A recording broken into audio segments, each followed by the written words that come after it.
Hi, welcome to Travel Tuesdays with Teresa. And this week's episode, we have Stacy Moss, who is a yacht charter broker for campers in Nicholson, and she's based in Florida, in West Palm Beach, Florida. Welcome, Stacy.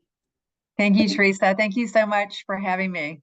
You're welcome. So, yacht chartering is not for everyone. It's a very niche business. And I just want to ask you a couple personal questions to kind of get to know who you are and Of course. what intrigued you. How did you get into the yacht charter business? Well, it's kind of a long journey. I was in the professional world, and I will keep this short. I was in the professional world and sales, advertising sales for many years. And I moved to Florida, and I woke up one day and thought, I'm going to be here the rest of my life. This is my only chance. I was in my early 30s, which is kind of late to do that. And this is like living in Fort Lauderdale, which is the yachting capital. I decided to put my house up for rent, and I went to work on board as a chief stewardess on yachts. So I traveled all over the world doing that. I did that for 4 years, and then I came back and I became a private estate manager. So I basically worked for the same high net worth individuals, managing their estates and their yachts and their staff and that type of thing. When my daughter was young, I decided to go back into yachting. So I started off in yacht management, and then I morphed into charter management. So I used to represent the owner. So I managed a fleet of yachts and did the marketing, and worked with the charter brokers. And about 6 years ago, I decided, well, I might as well do what I haven't done. And I became a charter broker. So it's been really great. And because of my experience, all of that has come in extremely helpful, especially working on board and then managing the yachts and that type of thing too. So That's that's awesome. about it. So, how many years have you been chartering yachts? I have been the last 11 years in management and as a retail charter broker, the last six. Wow. Yes. I know I've come to you to hire yacht charters for my clients, and we've built a friendship. We have, even though you live in Florida and I'm in Virginia, you have a little bit of a Virginia background. You're from Yes. Richmond, and I live in Yes. Northern Virginia, so Yes. we've got that connection. But your company has done well by my clients, I must say. So anyway, I am going to share my screen because I have lots of Of course. photos that I want to showcase on some of the yacht charters that we've got going on. Let's see, I'm going to start with Cartouche, which is a Okay. catamaran. She And is. She is, and she has a very, very busy active charter program. One of the nice features about the catamarans, from oftentimes in the Caribbean, and mostly when they charter in the Mediterranean, they're not all inclusive.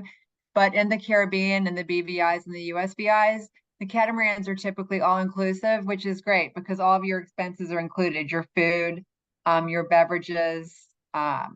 If you want something really high end, let's say champagne or something like that. But you'd be surprised what they do include, which is usually a pretty good variety of drinks and food. And she's a beautiful boat, and she spends the winters in the Caribbean, and the summer she's over in Greece, and she's a beautiful boat. wow. And just to give you an idea, she's a little bit of a more pricier catamaran, but you can see why. Her rate's around $55,000 per week, all inclusive. How many bedrooms does she have? I believe she has four. And that includes a crude yacht. And Includes everything: crew, food, beverages, everything. Taxes or port fees might be a little bit extra, or anything special you want to do, or excursions. A lot of these boats also offer scuba diving, which some of the motor yachts don't. It's typically third party done by someone else. But she's a stunning example of a really lovely catamaran. she is very modern, I'll give you And that. her crew is also very water sports inclined. I think they do kite surfing and they do all kinds of things, and they also dive off the boat. But she's a beauty for sure. So now we're going to go over to Santouche, or is it Santosh? It's Santouche, even though it looks like Santosh. Okay, Let me tell you a little bit so about this boat. you Yeah, can handle. she is new to the charter market. She is a very big volume boat for, if you just scroll up a little bit to see the specs, just a little bit. She's 108 feet, but she sleeps 10 guests, which is really good for a boat of that size. She's really beautiful. She has a beautiful interior. I have been on board. I've seen her a couple of times. She's very beamy, so she's very wide. She's a great charter boat, and she's available in the summer in the Bahamas in Florida and the winter in the Caribbean in the Bahamas. Wow. And she was built in 2020. Yeah, she's new, and she's new to charter. She was private for the first 2 years, meaning just the owner's use. And now she's a really successful has a successful charter program, but she's really lovely. And where is she based out of? Miami, Miami. And you can sail her all year round throughout the Caribbean or like winters in the Caribbean and summer in the Bahamas. So some of the charter locations are seasonal. So for example, the Caribbean is only in the winter. The boats kind of leave after the winter, usually after Easter, and they either head back over to Europe, to the West Med, or they go to their other destinations or to the yard first to have work done. Look at that. She's got a beautiful little cinema, drop down cinema outside too. Yeah, that's beautiful. So if somebody Yeah. wanted to rent a yacht charter like motor or a cat in the summertime in the Caribbean, that might be a little challenging because a lot of them In the are lower in. Caribbean, and one of the reasons is that the insurance companies don't like to insure boats in the Caribbean, the lower Caribbean in the summer because of hurricane season. Okay. So yes, Are we talking lower Caribbean like St. Lucia, Grenada, or are we yes, talking and St. Antigua? Martin, St. Bart's. The only time you'll see the USVIs and the BVIs, well, the catamarans charter there year round, but a lot of the motor yachts clear out of the Caribbean in general, and that would be from the U.S. Virgin Islands all the way down through Grenada because of the hurricane season. Now, But the who, catamarans stay put. okay. So who would be the typical yacht charter customer? Who would consider this over a land vacation? Anyone, we get, I get have clients that are from families to couples to, I did a wedding on a boat, a motor yacht, a couple right before COVID. We had a wedding on a motor yacht in St. Thomas, and then the couple went off on their honeymoon to the BVI's just by themselves for a week. But we see bachelors, we see girls trips. I mean, we get a little bit of everything. Can you do some so single girls trips, single guy Yes, trips, things yes, like that, yes. as well as multi-gen? Like I just had a client that retired and he took his family on vacation to Yes, celebrate his retirement. yes, and I can tell you that Alaska is a very popular charter location in the summer. I've done several multi-generational trips there because there's so much to see in the wildlife and everything too. Alaska is a really great destination for multi-generational. So is the Caribbean. The thing about Alaska, though, there's not a tremendous amount of boats that are there, so those boats book up pretty quickly. So I those was book going up to, pretty far in advance, which is in general, back to catamarans, those boats book up really far in advance, especially for the holidays. So anyone who's looking to book something for Christmas and New Year's got to do it almost a year in advance. You and I just had your wonderful client who was on board. They booked theirs really far in advance, even though it's not as busy they booked this it time of for the year. month of March in the Caribbean, and they Yes. booked it almost 2 years in advance, about a Yes. year and 8 months, a year and 9 months in advance. And they booked it during 2020 or 2021 for sailing March of I think it 2023. was 2021. Yeah. And I was quite impressed. Turned out to be a lovely family to work with. But anyway, what are your most popular destinations for yacht chartering? So one of the most popular is the Bahamas, and one of the reasons why is because it's a year-round destination. So they're just not seasonal. Um, Back to COVID, when COVID happened, the Bahamas were locked down for an initial like maybe 30 days, but after that, they were the only location that was consistently able to charter, throughout the recover of COVID. So that's a really popular destination. The Caribbean is very popular in the winter month through April, usually, Easter time, Passover time. And then those are really the popular locations. A little bit of Mexico, but not too much. And I'm talking winter now. Also, French Polynesia is also popular as well. And then you move on to summer, the West Med, France, Italy, Spain, and Croatia and Greece is a very active charter destinations. They're better priced, I think, than the West Med, and the West Med has gotten really crazy during July and August. So I would also recommend the low season of May and September into October, especially in Italy, because the crowds are gone, the rates are lower, and it's a really good time to do a yacht charter there And if too. anyone's considering going to Croatia, the best way to see Croatia is by boat, not by land. Yes. So No, I Croatia's I really agree, and I was popular. very fortunate to do a trip from Split, and we sailed on the big motor sailors to Dubrovnik, and it was really magical, and it was truly amazing. Wow, It's really that's beautiful. amazing. Yeah. So when is yacht charter season? Is there a specific season or is it year round depending on where on planet Earth you Well, want it to just charter depends. So, your? Bahamas is year round. Um, Bahamas is definitely year round. And then a lot of the boats go to the Caribbean for the holidays. They might come up to the Bahamas for some springtime. And then they either go into the yard to get maintenance work done and get ready for the summer season. And then they might go up to New England in the US. That's a popular destination as well. In the US, it would be Alaska or New England in the summer, or over to the Mediterranean or the East Mediterranean. Greece is also a very popular charter destination, and there's a lot of boats that just charter in the summer in Greece. And I actually will be going to see those boats in May. So I travel to go look at the inventory, so I can see the boats that are available over there as well. That's amazing. So is there a specific popular occasion that somebody would rent a charter, like for a birthday or like you said, a destination wedding? Um, Can someone get legally married if they're on international water? We did ours was in this one I did was in the USVIs. Okay, so US. Is there a specific popular kind of season to rent yacht charter, or is it just whenever year It's year round? round, and depending on where you're going to go would be the time when the boats might be in a specific location. And how much does it cost to charter a yacht? Now, I've got Driftwood up right now, which is that's quite, I mean, she was built in 2017, holds 12 guests. And I'm just going to kind of go through the She gallery. is one of my favorite boats.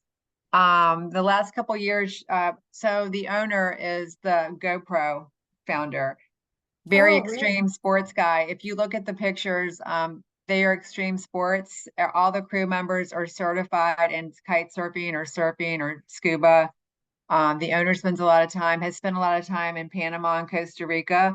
They're actually taking the boat over to New Zealand and Australia soon, and they'll probably be over there for a while, French Polynesia. But yeah, she's a really stunning boat. I've been on board. Look at her Look at that. selection of all that stuff.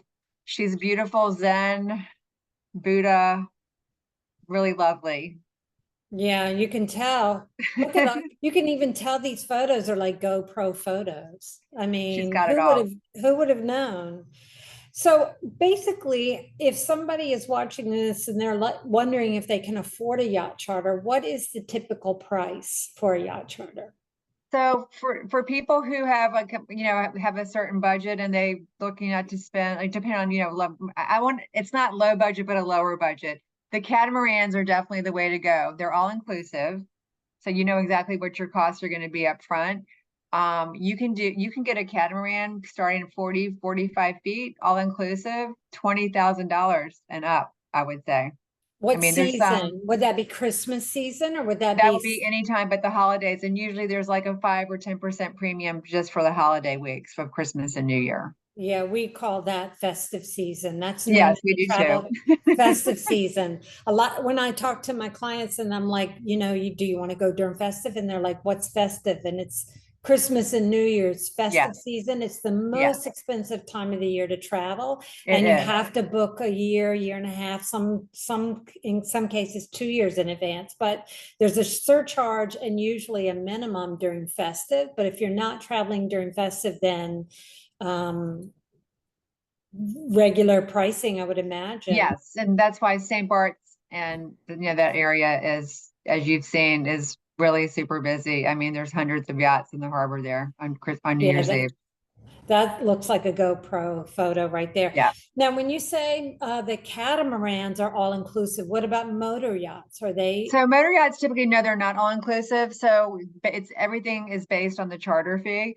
So the charter fee, let's say if you're paying $100,000 for a yacht for the week, that includes the boat and the crew. Everything else is plus plus. So how So we typically fuel? no, nothing's included.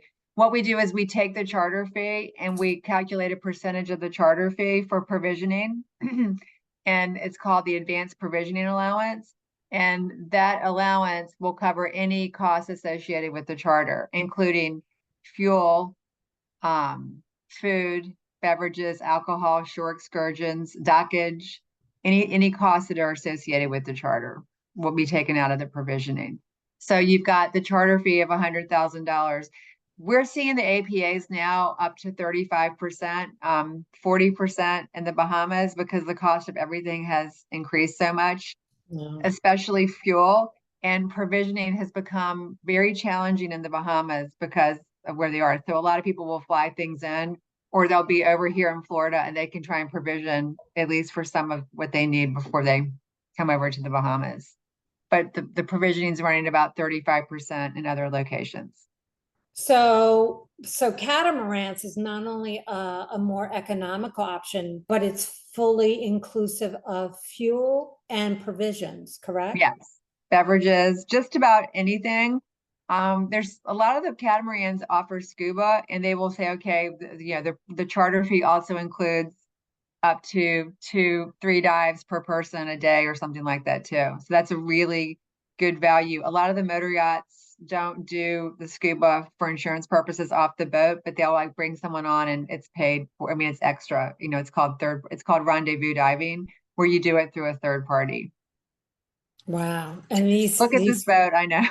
I mean, this is amazing, but this is what, $200,000? No, This- it's a bit more than that.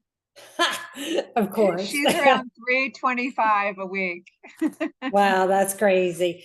So once someone makes a decision that they found the perfect yacht charter, whether it be catamaran, motor yacht, sail, once they've decided on the yacht, take us through the steps of chartering the yacht. What Okay. a contract, what's involved Yes. here? So once we decide on the boat, and I work with the charter manager who represents the owner and the yacht, then we get the paperwork together. There's a contract. I draft the contract. We get it approved.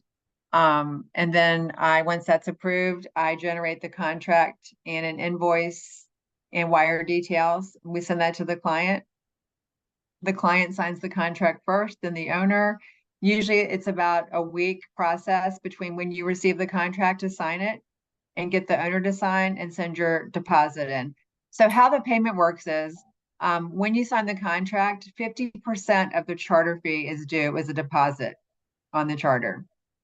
And then 30-ish days prior to the charter starting, you will send the other half of the charter fee along with the provisioning and any other taxes. Bahamas has a lot of taxes. Caribbean charters do not, and neither do the BVIs. So again, that can run you anywhere from 14 to 22% of the charter fee, depending on where you're going to be chartering for Right. taxes or VAT. So, and you work with travel advisors. So Yes.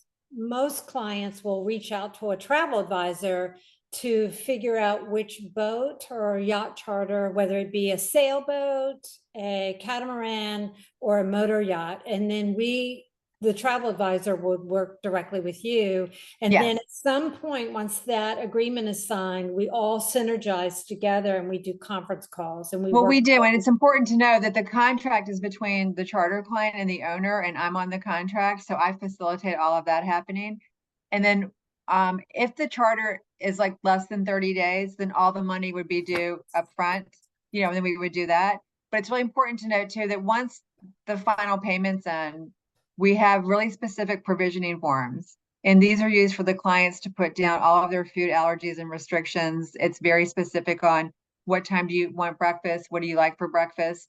And we use these because we don't want the boat to over provision and spend more money than they need to. And so I use these also still for the catamaran inclusive, but it's really for the other charters where the clients are paying, for everything on the boat.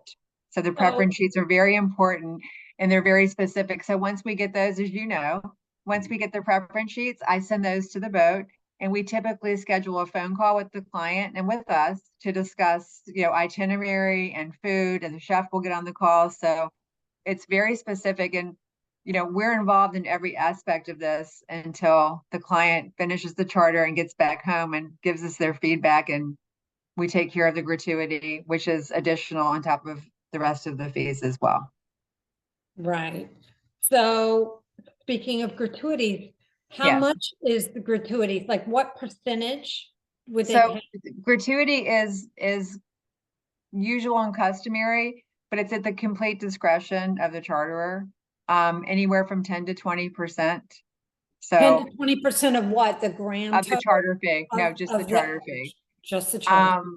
For the catamarans, I have a client who pointed out that he does not want to pay the gratuity on the entire fee because some of that is for the food, and it's a good point. So I had him base the gratuity on 80% of the cost because that's how we factor in the provisioning for that is probably 20%. But something important to point out regarding the gratuity, because a lot of people watch Below Deck. Yeah, I'm one of them. Yes. Bravo. So, and I've had a couple of my clients on there too. Have you really? But anyway, yes. And I know a lot of those kids because I'm here in Fort Lauderdale and a lot of them are here too. But anyway, contrary to Below Deck, and because as you know, you're not supposed to travel with a large amount of cash, we typically do all the gratuities by wire. And that's not something that the client has to worry about. So sometimes I'll have clients that send me the gratuity along with the rest of the payment. And they say, just hold on to this so I don't have to deal with it. And when the charter's over, they will tell me, you can go ahead and release the gratuity. I've never had someone not release it, but it's nice. You can prepay it, or after the trip, if there's leftover provisioning money, you can apply that towards the gratuity. And then the client may wire me extra money to kind of make the gratuity whole, if you will. So, and that was what I was going to lead into in terms of gratuity. Yes. So they would not bring cash because you can't travel around the world and cross international borders with a large sum of cash like that. More than $10,000. So they would wire it to the broker. You can hold on to it. And when you would release it after the cruise is over or during? Actually what we do is, so the captain will also, when this is not an inclusive all-inclusive charter, the captain will keep an accounting report. And so he will reconcile that with the charter at the end of the charter. They'll sit down and discuss it. He will provide the receipts and all the expenses, and then he'll have a bottom line as to what was left over. There's usually leftover. Sometimes, depending on what they're purchasing, they might have to send a wire, because they went over the APA, but it just depends on what the bottom line is. And then typically the client will leave whatever is left over towards the gratuity and then wire the rest of it to me. And then we wire that directly to the boat. After the sale is over, after the yacht charter is over, usually you wire it. Okay. Yes. So, let's talk, I want to circle back to the provisions. If somebody wanted lobster every night, or caviar or something unusually expensive, they would charge a surcharge, or the provisioning fee is based on what? Chicken, steak, like? Well, no, provisioning is based on whatever the client puts on their provisioning sheet. Okay. So And I've whatever they had say they want, that's what the whatever they cost want. is. They put it and the sheets are very specific, so you have room to put every single thing. Um, I've had clients that sometimes bring their own. I have a lot of clients that fly private, so I have clients that will either ship wine ahead or they'll bring their own wine from their own wine cellar. I had a big charter in St.